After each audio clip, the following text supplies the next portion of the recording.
Hi guys, John one CSEB के mock simulation के बाद इतनी बड़ी गलती बच्चे करते हुए बड़ी संख्या में दिखाई दे रहे हैं। स्टूडेंट कर क्या रहे हैं, क्या आप जानते हैं? बच्चे ये सोच रहे हैं कि मॉक सिमुलेशन में हमें जो कॉलेज मिला है हम उसके ऊपर भरी हुई ब्रांच और उसके नीचे भरी ब्रांच को चेक कर लें और हमारा सीएसईबी काउंसलिंग का प्रोसेस प्रॉपर तरीके से कंप्लीट हो जाएगा।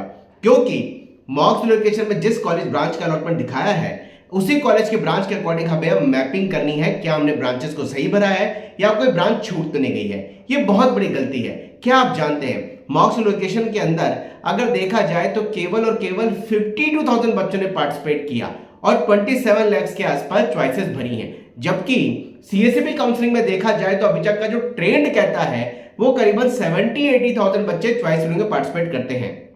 मॉक सिमुलेशन 2 अगस्त शाम 5 बजे तक जितने बच्चों ने चॉइसेस को भर दिया उसके अकॉर्डिंग दिया गया है, और जबकि उसके बाद इतनी बड़ी संख्या में बच्चे जुड़े हैं जिन्होंने अभी चॉइस फिलिंग करी है, रजिस्ट्रेशन किया है और उस प्रोसेस को वो कंप्लीट करते हुए चॉइस फिलिंग में दिखाई दे रहे हैं या अपना दिमाग लगा रहे हैं। अगर आप भी ऐसे हैं कि मॉक सिमुलेशन के बेसिस पर आप ये डिसाइड कर रहे हैं कि जोसा में जो आपने पार्शियल एडमिशन फी जमा करके सीट रोक रखी है, अब मॉक सिमुलेशन में आप देख रहे हैं कि यार ये तो मिल ही जाएगी या ये मिली गई है, अब हमें केवल मैपिंग करनी है कि इसके ऊपर कोई हल्की ब्रांच तो नहीं भरती या नीचे कोई ब्रांच तो नहीं भरती या फिर कोई छूट गई, तो आप गलती कर रहे हैं। आप मॉक सिमुलेशन को इतना वेटेज मत दीजिए क्योंकि बहुत कम बच्चों ने अभी मॉक सिमुलेशन में पार्टिसिपेट किया था। हमें करना क्या है, हमें जोसा में अगर हमने सीट पार्शियल एडमिशन फी जमा करके रोक रखी है, वो बहुत बड़ी संख्या में बच्चे हैं, या फिर आपने नहीं रोक रखी है, तो आप जोसा में मिली हुई सीट से प्रॉपर कंपैरिजन करके अपनी चॉइसेस को बनाइए। ये नहीं कि आप मॉक सिमुलेशन को देखते हुए अपनी चॉइसेस को बना रहे हैं। हमारे पास काउंसलिंग में चॉइस फिलिंग का ये लास्ट मौका है।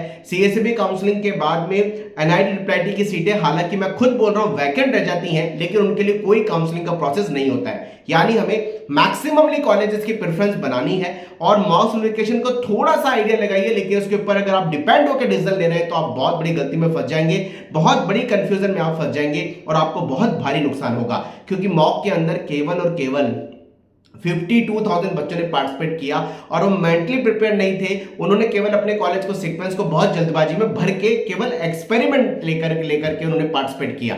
इसका मतलब मॉक सिमुलेशन के बाद अब बच्चे अपनी चॉइसेस को सही तरीके से बना रहे हैं, भर रहे हैं, चॉइसेस को सही तरीके से आरएनडी कर रहे हैं, जो हमें जो सीट मिली है उससे प्रॉपरली कंपैरिजन कर रहे हैं। तो मॉक सिमुलेशन के बाद में जो पहला राउंड का अलॉटमेंट आएगा उसमें बहुत बड़ा बदलाव आएगा। इसलिए आप अपने चॉइसेस को मॉक सिमुलेशन पे डिपेंडेंट होकर मत देखिए, आप उससे थोड़ा सा आइडिया जरूर लगा लीजिए, लेकिन जोसा में जो आपको चॉइस मिली है उससे प्रॉपर कंपैरिजन करिए। क्योंकि अगर अपग्रेड होकर सीएसईबी काउंसलिंग में किसी ब्रांच का अलॉटमेंट होता है तो जोसा की सीट को आप क्लेम नहीं कर सकते। कहीं ऐसा ना हो कि आपको जोसा में तो अच्छी ब्रांच मिल रही हो और सीएसईबी में आपको उस कॉलेज से हल्की ब्रांच जो जोसा मिली उससे हल्की ब्रांच मिल जाए और आपकी लाइफ में आपको हमेशा रिग्रेडेशन रहे कि यार मैंने ध्यान नहीं दिया और मेरे को सीएसईबी में बैठना नुकसान हो गया। प्लीज, सीएसईबी काउंसलिंग एक फायदे वाली काउंसलिंग होती है। हमें सीएसईबी काउंसलिंग में मिली हुई प्रोबेबिलिटी में जोसा की ब्रांच से मिली हुई प्रोबेबिलिटी से प्रॉपर कंपैरिजन करके अपने चॉइसेस को बढ़ना है, ना कि हमें मॉक सिमुलेशन पे डिपेंडेंट होकर अपना डिसीजन लेना। ध्यान रखिएगा। कमेंट बॉक्स में लिखें अपनी queries. Wish all the best. जय हनुमान।